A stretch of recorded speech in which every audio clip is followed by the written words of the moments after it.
not wired to reflect. So most of us think that reflexivity is like an add-on, something you can do when you have time. But we think we never have time, so that's why we're just in our routine mode. We go on and we go on, and in the end, we sometimes realize that's not really what I wanted to achieve. And when we realize that, it's good to take like a moment, a pause, and to think, why is the outcome that I wanted to achieve different from the one that I actually achieved? And am I doing the right thing in the right way? Does it all fit together? And that's basically what reflection is, or what reflexivity is. I like the term of first-person research. So you have either an individual or a shared experience, and you think about it. Like, for example, it could be a presentation that you gave, or your bachelor thesis. You find yourself struggling to write the first page. When you realizing that you're struggling, I think is the first thing. And then you think, okay, what's going on here? What am I doing? How am I making the problem bigger?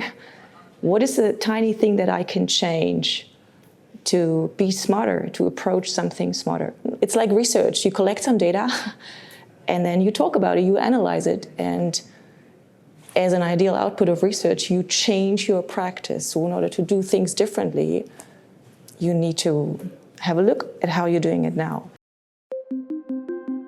Team reflexivity kind of got more and more research and attention when COVID happened, because COVID was a very new thing, a very dangerous thing, and nobody knew about it. So the healthcare community figured out that we need to learn quickly from each other.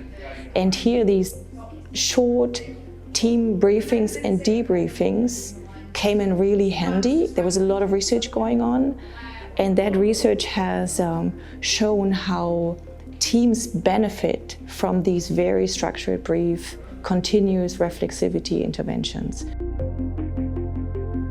I think keep it simple and structured.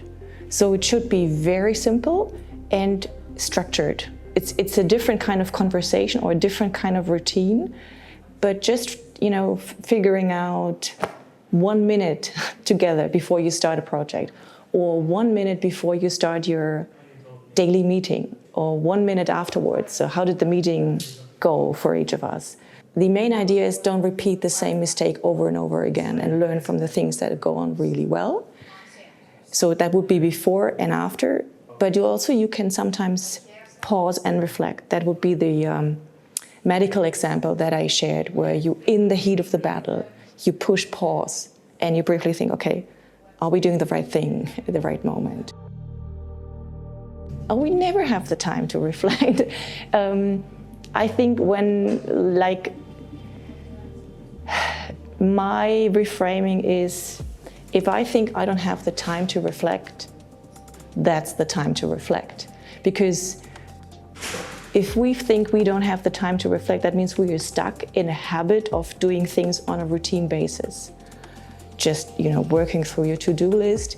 Maybe it's wise to look at your to-do list and think, I have the same items on my to-do list that I had on last week, and I'm probably going to put them on next week. There is something off here, so why is that? So I think that's, when you notice that in your head, I don't have time for that, that's exactly the moment when it's the smartest to do this.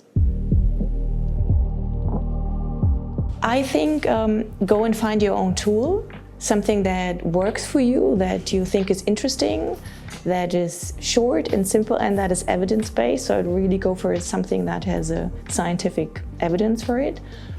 And then make it a challenge.